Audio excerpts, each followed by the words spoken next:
Okay, let's do the police station next. I'm sorry, I do not know the set number, but let's begin.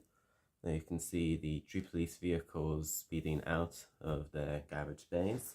The two vintage police officers carrying the stretcher. Another vintage police officer preparing to open the jail cells. Not exactly a good idea. You can see then one of the robbers has his hand through the bars. To accomplish that, you just need to take out the hand and post it through the bar and connect it back up. Then you can see Killian here preparing to just grapple across, Metamorpho chasing him. And we have Penguin knocking down the police captain, and Captain America rushing in to save him. Of course, then we have Superman connected to one of the gates with some clear pieces. And then we have Stargo here jumping down onto the Ninjago villain scientist. Sorry, I do not know his name. Of course, here we have one of Garmadon's henchmen appearing to be impaled with his own weapon by another vintage policeman who is about to be hit in the head by a shovel by the Joker. The Joker is a custom minifigure. I cannot tell you where I got him. I do not know. That is all for this chapter. I wonder what's next. Actually, before we move on, I just wanted to mention that yes, I'm aware this building is not Mills plated. I am not sure what I'm going to do with it yet, and I do understand that the rest of the city is on Mills plates. Give me some time, I will figure out what I'm going to do with this then. Right, next chapter. Please do leave a like and subscribe, and please comment if you want to see something in particular. Also, anyone spot the out of place general? Now, of course, here is the new Lego Arctic train. Opinions on that I will not express. But of course, the track starts here at the provided mountain and goes all the way down past the set of Ninjago City, the another Ninjago set, then Star Wars. Here is the little tent and crane set that came with the train, and it of course then curves round. Please ignore all just the vehicles piled up in places. They are to go in the city eventually. Just I want more city before I start placing in vehicles and minifigures and stuff like that. It goes around here and will continue out behind Barad-dûr. I just am out of straight track pieces. There's more of the aforementioned vehicles. Cool. Now, of course, it starts all the way up here. Of course, the Minecraft Lego is going to move. I have a spot for it, and I'm going to put the rest of my Arctic Lego up here. And the track is going to continue out, sort of curving around to here, I think. Yeah, I will see. Don't have that worked out, because of course I still have to move the Minecraft Lego. Cool. So that's going to start here, and of course then go all the way down along past Barad-dûr, round there. Medieval stuff I might move, and then to the bit of Egyptian area. Yeah, cool. Okay, welcome to the countryside area.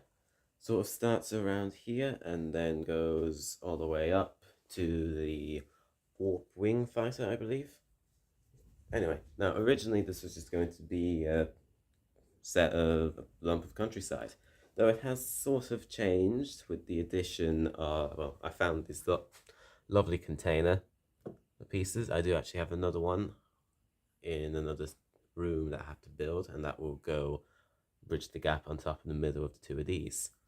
And then with the addition of the tree caravans, it's sort of become a survival compound. And not the original desire, but I suppose it works. Things might change, or pretty much everything is subject to change in the entire shed, pretty much apart from the Ninjago City being where it is, same with the train and Barad-dûr. That's in its permanent spot. Everything else, I have no idea. Of course, all planes and other flying vehicles have to be hung up from the ceiling. I literally have the box of hooks here for them, the fishing line, and one set already prepared. And how I do it is I wrap the fishing line around the Technic pin on this piece and then slide this part on top of it here, and that easily hooks in. So all that ready. Of course, bigger stuff like the Millennium Falcon or the Creo Enterprise, hung up with different stuff. I'm thinking some mini metal chains. Connecting them to the sets, I don't know. Still need to work that out. Oh, and there is the very small start to my undersea section. Okay, let's talk about trains. The Arctic train over there still uses its original power source that came with the set. The high-speed passenger train, however, while it originally came with this, I've put it in here. As you can see, there is a port there for a lead. Yes, it charges off USB. Fully functioning. Let's put it in the train and see how it works. Okay, I would like to put the train up on the Arctic line just for ease of visibility. As you can see, there is the AliExpress power supply in the machine. So let's turn it on, grab the remote, and there we go.